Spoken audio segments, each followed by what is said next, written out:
Hello, എല്ലാവർക്കും നമ്മുടെ ഒരു പുതിയൊരു വീഡിയോയിലേക്ക് സ്വാഗതം.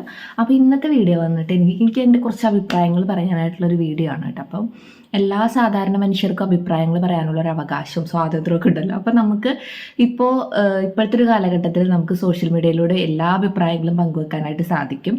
അതൊരു പ്ലസ് പോയിന്റ് തന്നെയാണ് കേട്ടോ. സോഷ്യൽ മീഡിയ വഴി നമുക്ക് നെഗറ്റീവും പോസിറ്റീവായിട്ടുള്ള ഒരുപാട് കാര്യങ്ങളുണ്ട്. അപ്പോൾ ഇതെനിക്കൊരു പോസിറ്റീവായിട്ടുള്ളൊരു കാര്യം തോന്നി. കാരണം ഇപ്പോൾ ഞാനിപ്പോൾ ഒരു സാധാരണ ഒരു ഗ്രാമത്തിൽ കൊടുങ്ങല്ലൂർ പുല്ലൂറ്റ് എന്ന് പറഞ്ഞൊരു ഗ്രാമത്തിൽ ജീവിക്കുന്ന ഒരു സാധാരണ ഒരു വ്യക്തിയാണ്. അപ്പോൾ അങ്ങനത്തെ സാധാരണക്കാർക്കും എന്തെങ്കിലും അഭിപ്രായം പറയണം എന്നുണ്ടെങ്കിൽ നമുക്കിപ്പോൾ ജസ്റ്റ് നമ്മുടെ കയ്യിലുള്ള ഒരു ഫോൺ വഴി നമുക്ക് ഒരു വീഡിയോ എടുത്തിട്ട് നമുക്ക് അപ്ലോഡ് ചെയ്യാം. അത് കുറേ ആൾക്കാർ കാണുകയോ കാണാണ്ടിരിക്കുകയോ വിമർശിക്കാതിരിക്കുകയോ എന്ത് വേണമെങ്കിലും ചെയ്യാം. പക്ഷെ അത് നമ്മുടെ മനസ്സിൻ്റെ ഒരു സാറ്റിസ്ഫാക്ഷൻ അനുസരിച്ചിട്ട് നമുക്കത് ചെയ്യാൻ പറ്റും. പിന്നെ എനിക്കൊരു യൂട്യൂബ് ചാനൽ ഉള്ളതുകൊണ്ട് തന്നെ എനിക്ക് അതിലൂടെ എൻ്റെ കാര്യങ്ങളൊക്കെ പറയാനായിട്ട് സാധിക്കും. കുറച്ച് വ്യൂവേഴ്സ് ഉണ്ടെങ്കിലും അത് എൻ്റെ ഒരു ഇഷ്ടത്തിന് ഞാൻ ഇടുന്നൊരു വീഡിയോ ആണ് കേട്ടോ. വീഡിയോയുടെ കണ്ടന്റ് വേറെ ഒന്നല്ല, നമ്മുടെ ദിലീപേട്ടനെ പറ്റിയിട്ടാണ്. അപ്പോൾ ഇന്നലെ നമ്മളെല്ലാവരും കാത്തിരുന്നിട്ടുള്ളൊരു വിധി വന്നിട്ടിരിക്കുകയാണ്. ദിലീപേട്ടൻ കുറ്റവിമുക്തനായിരിക്കുകയാണ് കേട്ടോ. അപ്പോൾ പകുതി പേര് ദിലീപിനെതിരെയും പകുതി പേര് ദിലീപിന് സപ്പോർട്ടും ആയിട്ടുള്ള ആൾക്കാരാണ്. ദിലീപ് എന്ന് പറയുമ്പോൾ നല്ല ദിലീപേട്ടൻ തന്നെ പറയാം കേട്ടോ. ചില സമയത്ത് എനിക്ക് ദിലീപ് എന്ന് വരും. കാരണം എന്ന് വെച്ചാൽ നമ്മൾ പ്രായത്തിന് മുതിപ്പം ലാലേട്ടൻ, മമ്മൂക്ക, കുഞ്ചാക്കോ ബോബൻ അതൊക്കെ നമ്മളെക്കാളും മൂത്താണെങ്കിൽ നമ്മൾ ചേട്ടൻ ചേച്ചി ഒന്നും വിളിക്കില്ലല്ലോ. ഇപ്പോൾ ചെറിയ പിള്ളേർ പോലും മോഹൻലാൽ എന്നാണ് വിളിക്കുന്നത്. അപ്പോൾ അങ്ങനെ പറഞ്ഞ കേട്ടോ ദിലീപിന്ന്. അപ്പോൾ അങ്ങനെ എന്നിട്ടാ പറഞ്ഞു വന്നതൊക്കെ ആകെ തെറ്റിപ്പോയി. അപ്പോൾ നമ്മളെല്ലാവരും പ്രതീക്ഷിച്ചിട്ട് നിന്ന ഒരു വിധി വന്നിരിക്കുകയാണ്. ദിലീപേട്ടൻ എന്താണ് കുറ്റവിമുക്തനായിരിക്കുകയാണ്.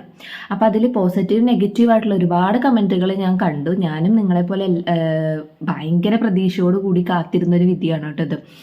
എന്നിട്ടാണ് കുറ്റം ചെയ്തവരെല്ലാവരും ശിക്ഷിക്കപ്പെട്ടിട്ടുണ്ട്. 8ാം പ്രതിയായിട്ടുള്ള ദിലീപേട്ടൻ കുറ്റവിമുക്തനായിട്ടെന്നും പറഞ്ഞിട്ട് എന്നിട്ടാണ് നമ്മുടെ നിയമവ്യവസ്ഥയെ വിശ്വാസമില്ല, അങ്ങനെ ഇങ്ങനെയൊക്കെ ഒരുപാട് അത് ഉണ്ടാകും. എല്ലാവരുടെയും മൈൻഡ് ഒരുപോലെ ആവണമെന്നില്ല. ചിലർക്ക് ചിലരോട് ഇഷ്ടമുണ്ടാകും, ചിലർക്ക് ചിലരോട് വിരോധം ഉണ്ടാകും. അപ്പോൾ പലരും പല രീതിയിലാണ് ഉള്ളത്. അപ്പോൾ ഒരു കാര്യത്തിന് പല അഭിപ്രായങ്ങൾ ഉണ്ടാകും. പലരും പല വ്യക്തികളാണ്. അപ്പോൾ അതുകൊണ്ട് തന്നെ എൻ്റെ ഒരു അഭിപ്രായം പറയുകയാണെന്നുണ്ടെങ്കിൽ എനിക്ക് മിക്സ്ഡ് ആയിട്ടുള്ളൊരു അഭിപ്രായമാണ്. ദിലീപേട്ടൻ ജയിലിൽ പോകണോ എന്ന് ചോദിച്ചു കഴിഞ്ഞാൽ ഞാൻ പോകണ്ടെന്ന് പറയും. എന്നാൽ കുറ്റം ചെയ്തവർ ശിക്ഷിക്കണോ എന്ന് ചോദിച്ചു കഴിഞ്ഞാൽ എന്തായാലും കുറ്റം ചെയ്തിട്ടുണ്ടെങ്കിൽ ശിക്ഷിക്കട്ടെ എന്നായിരുന്നു. അങ്ങനത്തെ ഒരു മൈൻഡിലുള്ള ആളാണ് ഞാൻ. ഞാനൊരു കാര്യം പറയട്ടെ. നമ്മൾ ഇപ്പോൾ ഒരു സാധാരണ ഒരു പോലീസുകാരൻ തന്നെ വിചാരിച്ചു കഴിഞ്ഞിട്ടുണ്ടെങ്കിൽ നമുക്ക് എന്തിട്ടാണ് ഇപ്പോൾ പൾസർ സുനിയുടെ ഫോണിലേക്ക് ദിലീപേട്ടൻ വിളിച്ചിട്ടുണ്ട് ഇത്ര സമയത്ത്. ഇപ്പോൾ നമ്മൾ സിനിമയിലൊക്കെ കാണില്ലേ, ഇത്ര ഇതിൽ ഡ്യൂറേഷനിൽ വിളിച്ചിട്ടുണ്ട്, ഇത്ര ടൈം ലൊക്കേഷനിൽ അവർ അവിടെ ഉണ്ടായിരുന്നു, ലൊക്കേഷൻ കറക്റ്റ് ആയിരുന്നു എന്നൊക്കെ കണ്ടെത്താനുള്ള എല്ലാവിധ സംഭവങ്ങളും എന്തിട്ടാണ് ആധുനിക സൗകര്യങ്ങളൊക്കെ നമ്മുടെ നാട്ടിലുണ്ട്. ഈ 8 വർഷമായിട്ടും ദിലീപേട്ടൻ എന്തിട്ടാണ് ഗൂഢാലോചന ചെയ്തത് തെളിയിക്കാൻ പറ്റിയിട്ടില്ല എന്നുണ്ടെങ്കിൽ അത് ശരിക്കും പറഞ്ഞിട്ടുണ്ടെങ്കിൽ ഇപ്പം ഒരു പോലീസുകാരനെ കൊണ്ട് സാധിച്ചില്ല. അന്ന് അതിൻ്റെ ഉയർന്ന പോലീസുകാരനെ കൊണ്ട് സാധിച്ചില്ല. അതിൻ്റെ ഉയർന്ന പോലീസുകാരൻ ഏറ്റവും മുതിർന്ന ഉദ്യോഗസ്ഥരും വളരെ ക്വാളിഫിക്കേഷനുള്ള ആൾക്കാർ വരെയും നോക്കിയിട്ട് അതൊന്ന് തെളിയിക്കാനായിട്ട് സാധിച്ചിട്ടില്ല എന്നുണ്ടെങ്കിൽ ഇപ്പോൾ പലരും പറയും പണച്ചാക്ക് കൊണ്ടിട്ടിട്ടായിരിക്കും തെളിയിക്കാത്തത്. ഒരാൾക്ക് കാശ് കൊടുത്ത് അയാളെ നമ്മുടെ വരുതിയിലാക്കാം, 2ആൾക്ക് കൊടുക്കാം, കൂടിപ്പോൾ 10ആൾക്ക് കൊടുക്കാം. ഈ കേരളം മൊത്തമുള്ള പോലീസുകാർക്ക് മുഴുവനും പൈസ കൊടുത്ത്, അല്ലെങ്കിൽ ജഡ്ജിമാർക്ക്, എനിക്ക് തോന്നുന്നില്ല കോടതിയിലെ ജഡ്ജിമാരൊന്നും ഈ വക കാശൊക്കെ കൊടുത്തിട്ട് വിധി മാറ്റി പറയുന്ന ആൾക്കാരാണെന്ന് എനിക്ക് തോന്നുന്നില്ല. ഇപ്പോൾ നമ്മുടെ നാട്ടിലെന്ന് വെച്ചിട്ടുണ്ടെങ്കിൽ ഇപ്പോൾ ഒരു പാർട്ടിയിലുള്ള ഒരാൾ എന്തെങ്കിലും ഒരു കുറ്റകൃത്യം ചെയ്ത് കഴിഞ്ഞിട്ടുണ്ടെങ്കിൽ ഉടനടി മുഖ്യമന്ത്രി രാജിവെക്കണം എന്ന് പറയുന്ന ആൾക്കാരാണ്. അതിപ്പോൾ UDF ആയാലും LDF ആയാലും ആരായാലും അങ്ങനെ പറയുന്ന ആൾക്കാരാണ്. അയാളുടെ പാർട്ടിയിൽ പ്രവർത്തിക്കുന്ന ഏതൊരാൾ എന്തോ ഒരു കുറ്റകൃത്യം ചെയ്തതിന് എത്രയും പെട്ടെന്ന് മുഖ്യമന്ത്രി രാജിവെക്കണം. ഈ മുഖ്യമന്ത്രി ഇതൊന്നും അറിഞ്ഞിട്ടുണ്ടാവില്ല കേട്ടോ. ഞാൻ പാർട്ടിയല്ല പറയുന്നത്, ഞാനൊരു പാർട്ടിയുടെ ആളല്ല. ഞാൻ പറയുകയാണ് നമുക്കും അഭിപ്രായ സ്വാതന്ത്ര്യമുള്ളൂ. ഇപ്പോൾ അത് ഇലക്ഷൻ വരുവാണ്, അതൊക്കെ ഓരോരുത്തരുടെ വ്യക്തിപരമായിട്ടുള്ള കാര്യങ്ങളാണ്. ആർക്ക് വോട്ട് ചെയ്യണം, ഇത് വോട്ട് ചെയ്യണം. അപ്പോൾ നമ്മുടെ മനസ്സിലൊരു പാർട്ടി ഉണ്ടെന്നുണ്ടെങ്കിൽ അത് ആ പാർട്ടിനെ ആരൊക്കെ ചെളിവാരി എറിഞ്ഞാലും നമ്മ ആ പാർട്ടി ആയിരിക്കണം. ഒരു പാർട്ടിയിൽ നിന്നിട്ട് മറ്റു പാർട്ടീനെ സപ്പോർട്ട്, അങ്ങനത്തെ ഒരു ഡബിൾ സ്റ്റാൻഡ് ഒന്നും സാധാരണ എന്നെപ്പോലുള്ള ആൾക്കൊന്നും ഇഷ്ടമില്ല. ഡബിൾ സ്റ്റാൻഡ് എന്ന് വെച്ച് കഴിഞ്ഞാൽ ഞാൻ ഈ പാർട്ടിയിലാണ്, വേണമെങ്കിൽ അവർക്ക് വോട്ട് ചെയ്യാം, അങ്ങനെയല്ല. നമ്മളൊരു പാർട്ടിയിലാണെന്നുണ്ടെങ്കിൽ നമ്മുടെ മുന്നിൽ ആ പാർട്ടിനെ ആര് ചെളിവാരി എറിഞ്ഞാൽ നമ്മൾ എന്ത് ചെയ്യുക, നമ്മുടെ പാർട്ടിയുടെ കൂടെ തന്നെ നിൽക്കുക. അതാണ് നമുക്ക്, ഇപ്പം നമ്മുടെ അച്ഛനമ്മ അല്ലെങ്കിൽ നമ്മുടെ മക്കൾ എന്തെങ്കിലും ഒരു കുറ്റകൃത്യം ചെയ്യാൻ നമ്മൾ അവർ ഉപേക്ഷിക്കുമോ? ഇല്ല. അപ്പോൾ പറഞ്ഞു വരുമ്പോൾ രാഷ്ട്രീയമല്ല ഞാൻ പറഞ്ഞു വന്നത്.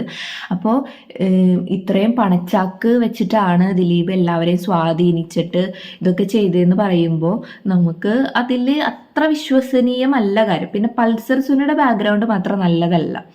ഇങ്ങനെ ഒന്ന് ചിന്തിച്ചൂടെ, നമ്മൾ ആ കുറ്റകൃത്യം ചെയ്യുന്നു, അപ്പോൾ ഈ അതിജീവിതയും ഈ ഒരു വിക്ടിം, അതായത് നമ്മുടെ ദിലീപ് ഏട്ടനും തമ്മിലുള്ള ശത്രുത, ഇപ്പം കാവ്യമാധവനും മഞ്ജു വാര്യറും അടങ്ങിയിട്ടുള്ള ആ ഒരു ശത്രുത അറിയുന്ന ഒരാൾ ആയിരുന്നിരിക്കണം ചിലപ്പോൾ നമ്മുടെ പൾസർ സുനി. അപ്പോൾ ഇന്ന ഒരാളെ ഇങ്ങനെ ഉപദ്രവിച്ചിട്ടുണ്ടായിരുന്നെങ്കിൽ ഇയാളുടെ മേലേക്ക് കുറ്റം ചുമത്തിക്കഴിഞ്ഞാൽ എല്ലാവരും വിശ്വസിക്കും.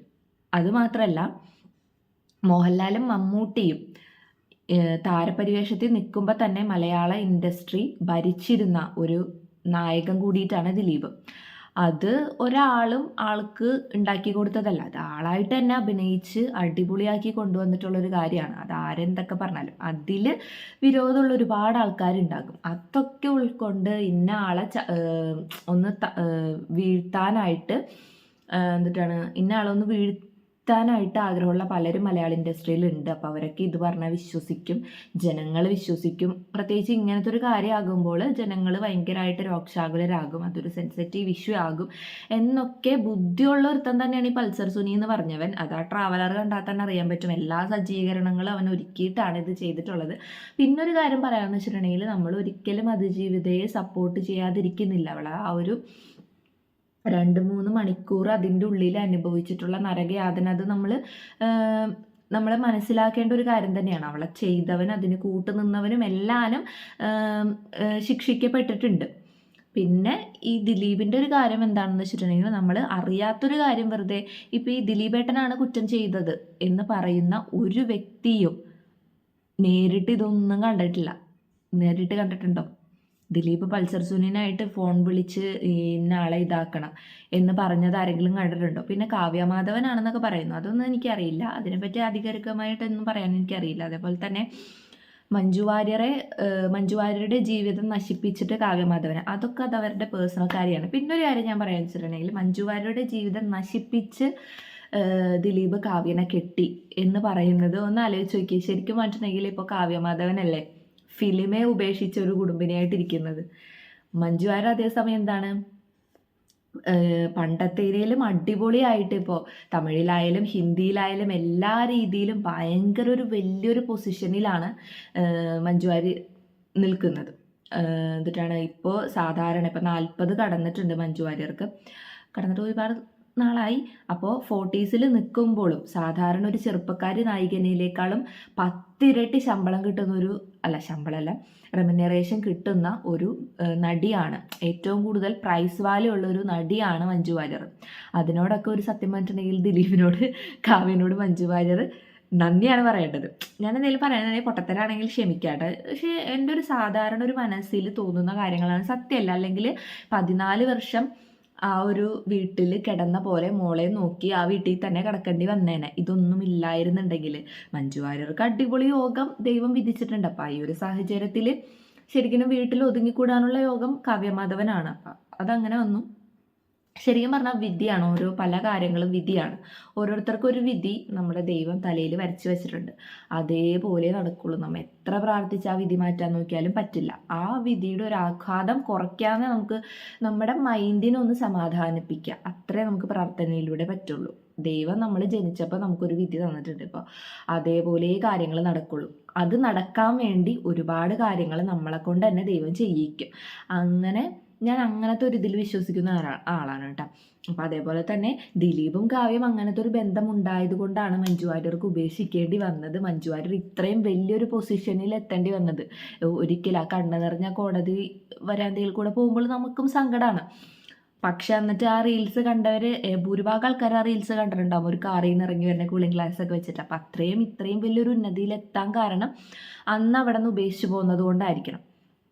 പിന്നെ മകളെ ഉപേക്ഷിച്ചില്ലേ അങ്ങനെയൊക്കെ പറഞ്ഞിട്ട് ഒന്നും കാര്യമില്ല. മക്കളെ സ്നേഹിക്കാം. പക്ഷെ മക്കൾക്ക് വേണ്ടി എല്ലാ ജീവിതം ഒഴിഞ്ഞു വെക്കണം എന്ന് പറയുന്ന ഒരു വ്യക്തിയല്ല ഞാൻ. കാരണം എന്താണെന്ന് വെച്ചിട്ടുണ്ടെങ്കിൽ ഇവർ വലുതായി കഴിയുമ്പോൾ നമ്മളെ അതേപോലെ നോക്കുമോ? ഒരു ഉറപ്പില്ല. നോക്കണവരുണ്ടാകും, നോക്കാത്തവരുണ്ടാകും, നമുക്ക് ഉറപ്പില്ല. അപ്പം നമുക്ക് ഇപ്പം നാളെ ഈ ഇരിക്കുന്ന ഞാൻ നാളെ മരിക്കാം. അപ്പോൾ നമുക്ക് ഉള്ള ദിവസം നമ്മൾ സന്തോഷമായിട്ടിരിക്കുക, നമ്മുടെ ആഗ്രഹങ്ങൾ ചെയ്യുക. ചിലപ്പോൾ കാശുണ്ടാവില്ല, ചിലപ്പോൾ നമ്മൾ കടം മേടിച്ചിട്ടായിരിക്കും ചെയ്യുക. പക്ഷെ നമുക്ക് എന്താണ് നമ്മുടെ ഇഷ്ടമുള്ള കാര്യങ്ങൾ നമ്മൾ ചെയ്യുക. എൻ്റെ ജീവിതത്തിൽ ഒരുപാട് അനുഭവങ്ങളുണ്ട്. നമ്മൾ കുറേ സേവ് ചെയ്ത് വെച്ചിട്ടൊന്നും ഈ ലോകത്ത് വലിയ കാര്യമൊന്നുമില്ല.